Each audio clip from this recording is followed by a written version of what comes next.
In the hours following the assassination of the United States President John F. Kennedy in November 22, 1963, the world has been questioning the motives behind this pivotal event in modern history. The leader of the most powerful country was assassinated in a broad daylight in front of the press and the public, with the footage broadcast on television. Lee Harvey Oswald famously stated, "I'm just a patsy," confirming that he was denied the right to legal representation.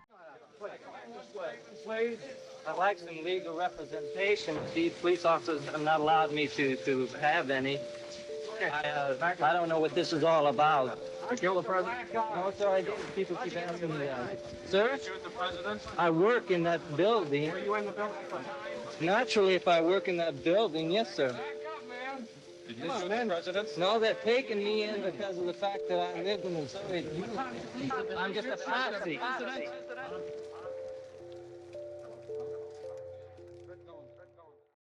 The official narrative claims that Lee Harvey Oswald was the one who assassinated JFK, but many people doubt this narrative, especially after documents were leaked suggesting the presence of a second shooter at the scene. What adds to the mystery is what happened on November 24, 1963, 2 days after the assassination, when Lee Harvey Oswald was killed by Jack Ruby at the police station in front of the press, and it was live.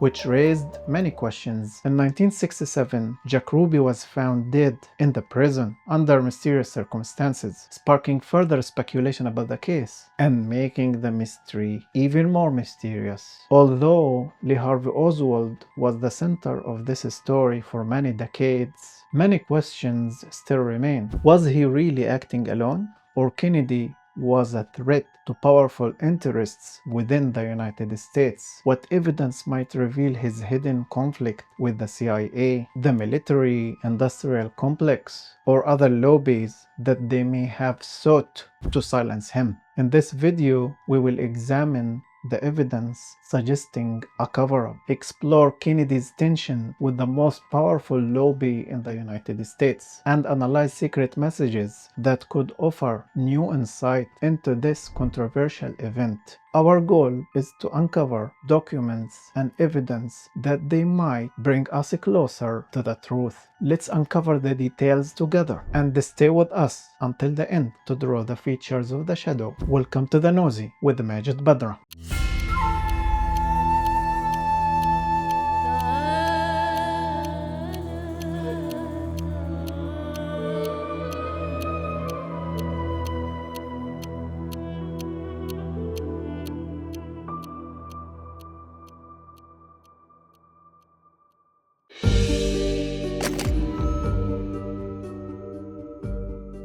While studying at Harvard University, John F. Kennedy took a trip to Palestine in 1939, during which he sent a letter to his father, Joseph Kennedy, who was serving as a U.S. ambassador to the United Kingdom at the time. In this letter, John Kennedy gave a comprehensive view of the situation in Palestine before and after World War I, noting that it was under the Ottoman rule prior to the war, with a Muslim majority alongside some Christians and a small Jewish minority. And also he pointed out how things changed after World War I, when Britain imposed the mandate over Palestine, making contradictory promises to both Arabs and Jews. Arabs through McMahon and Hussein correspondence, Jews through Balfour Declaration. Furthermore, Britain played a crucial role in facilitating Jewish immigration to Palestine, leading to escalated tensions in the region. In his letter, Kennedy described the situation on the ground, noting that public sympathy favored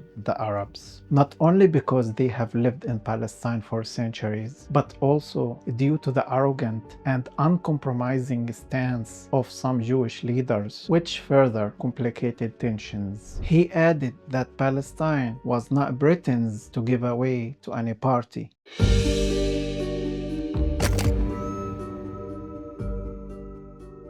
Kennedy addressed the 1939 White Paper in his letter, a document issued by the British government as an attempt to resolve the conflict between Arabs and Jews in Palestine. The paper included several main points to reduce the tension between the two sides. First, the gradual termination of the British mandate. The White Paper proposed establishing an independent Palestinian state within 10 years, governed jointly by Arabs and Jews. During the transition period, Britain would maintain control to ensure stability. However, Arabs viewed this timeline as an unnecessary extension of the colonial rule, arguing that they have already endured decades of a British occupation. Second, restrictions on Jewish immigration. The White Paper limited Jewish immigration to Palestine to 75,000 immigrants over 5 years. Third, limitation on land purchases. It imposed strict restrictions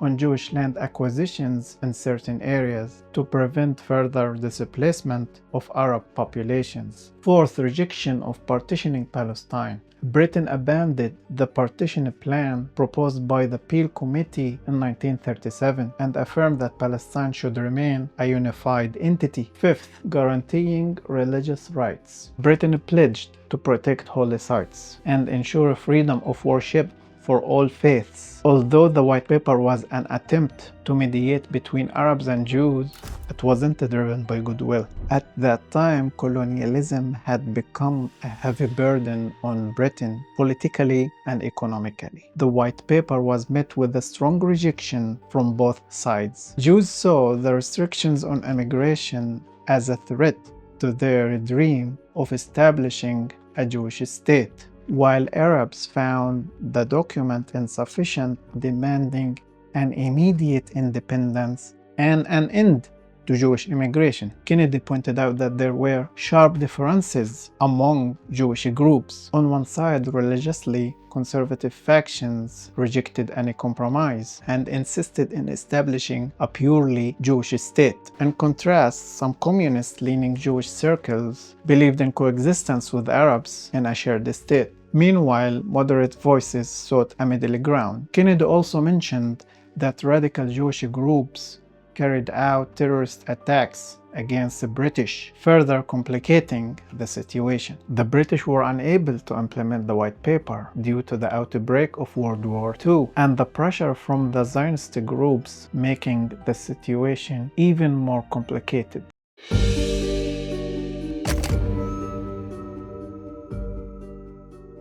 In 1957, John F. Kennedy delivered a speech as a senator condemning the French colonialism in Algeria. He strongly supported the Algerian people's fight for independence. He called for an end to oppression and highlighted the importance of self-determination. I don't think I have ever heard an American president openly condemn colonialism before, during, or even after their presidency. This stance against colonialism would influence JFK's later policies, especially in the Middle East.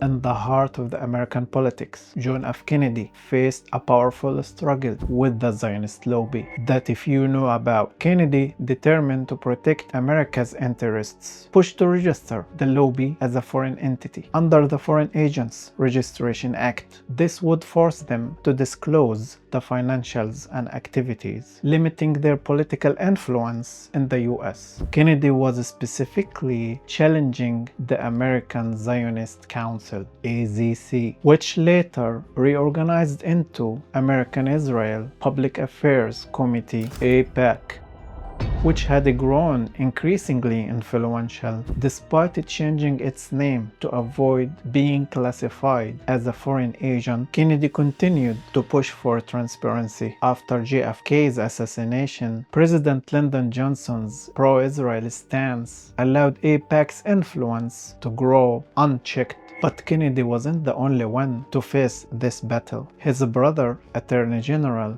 Robert F. Kennedy took a leading role in the fight against the Zionist lobby, pushing them to register under the Foreign Agents Registration Act. This stance may have contributed in his tragic assassination. Robert F. Kennedy was assassinated in Los Angeles in June 1968 after his victory in the California Democratic primary. The official narrative claims that he was killed by Sirhan, a Palestinian immigrant allegedly motivated by anger over RFK's pro-Israel stance. However, Robert F. Kennedy Jr. spent over 3 hours interviewing Sirhan in the prison, but he came away convinced that Sirhan was not the true killer, but rather a patsy. He, along with other researchers, pointed to evidence suggesting multiple shooters. The inconsistencies in witness testimonies and forensic anomalies contradict the official narrative. RFK Jr. believes that, much like his uncle President JFK, his father's assassination was the result of a larger conspiracy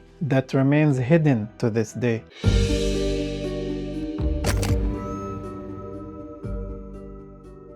In 1963, President John Kennedy pressed Israel to disclose its nuclear program at Dimona. He insisted that the reactor be opened for international inspection. A demand was met with a strong refusal from Israel. Correspondence between John F. Kennedy and the Prime Minister of Israel back then, David Ben-Gurion, revealed deep tensions. Ben-Gurion was attempting to convince John F. Kennedy that the nuclear program didn't pose a regional security threat. American historian Martin Sandler, editor of the letters of John F. Kennedy, provides further insight into these exchanges. Take a listen. Very surprising series of letters between Kennedy and David Ben-Gurion, not only the premier of Israel, but the founder of Israel, in which they're very angry letters, in which Kennedy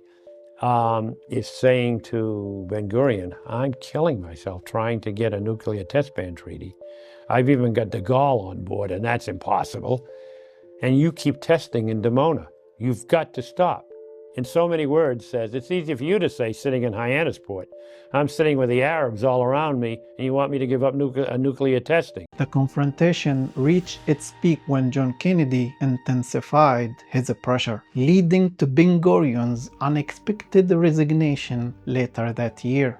And Kennedy threatens him, and he threatens him in such a way that Ben-Gurion resigns. Some believe this was a strategic move to delay inspections of the reactor. After Ben-Gurion's resignation, Levi Eshkol took over as the head of the Israeli government, but continued to refuse to allow inspections of the reactor. But after this escalating confrontation, John F. Kennedy was suddenly assassinated, leaving behind the questions that have never been answered, and what raised even more questions after John F. Kennedy's assassination. When Lyndon Johnson became the U.S. president, the U.S. policy towards Israel shifted drastically. Lyndon Johnson adopted a more lenient approach, easing the pressure on Israel regarding to its nuclear program, allowing Israel to maintain its secrecy of Dimona and continue to reject international inspections.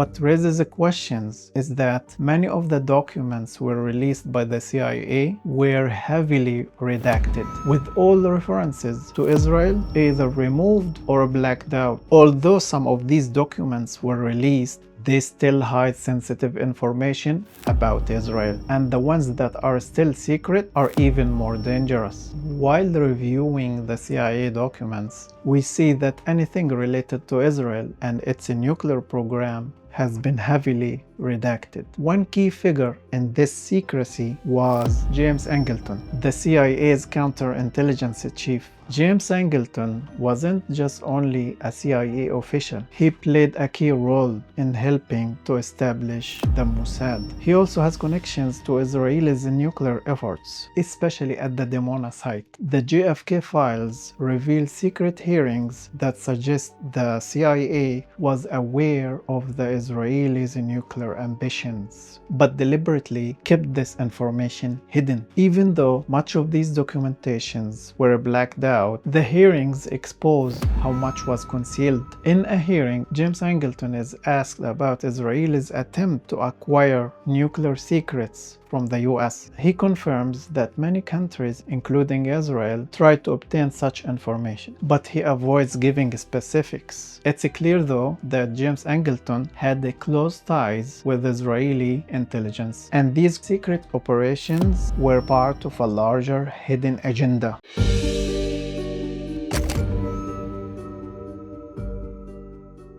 On March 18, 2025, President Donald Trump authorized the release of long-awaited JFK assassination files. But on that very same day, Israel reignited the war on Gaza after 2 months of ceasefire. Was this just a coincidence, or was the release of these files deliberately timed to shift global attention from the renewed destruction and bloodshed in Gaza? These files didn't even shake the official narrative, nor did they reveal a smoking gun. Perhaps that's the point. Controlled leaks keeps the conspiracy alive, while the deeper truth remains buried. History has shown that revealing the truth can be just another way to bury it.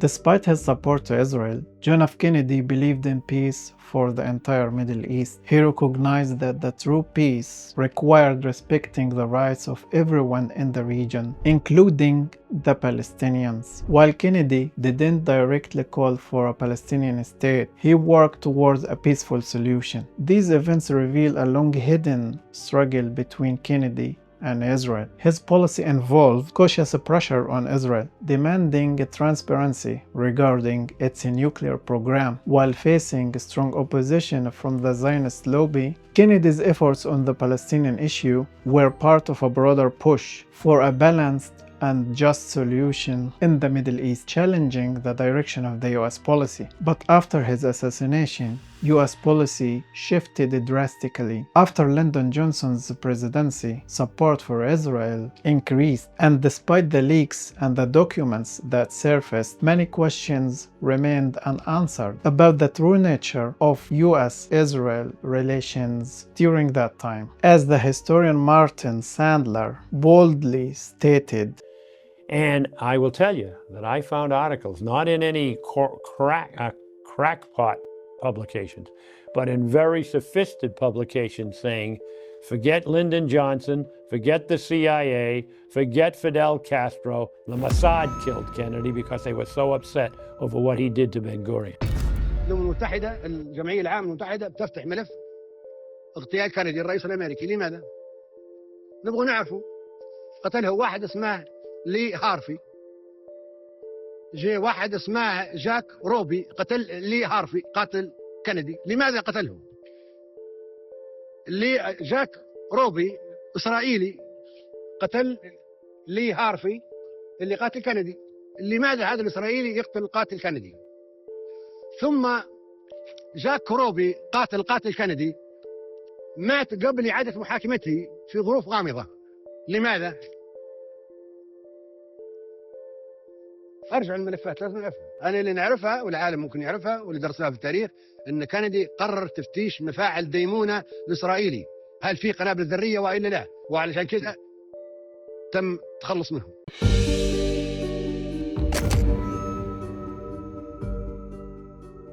In the end, let's draw the features of the shadows together.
Check the references below. These topics are very sensitive, often suppressed and censored. Your engagement helps it challenge the system and the algorithms. Stay nosy until the next video, and peace.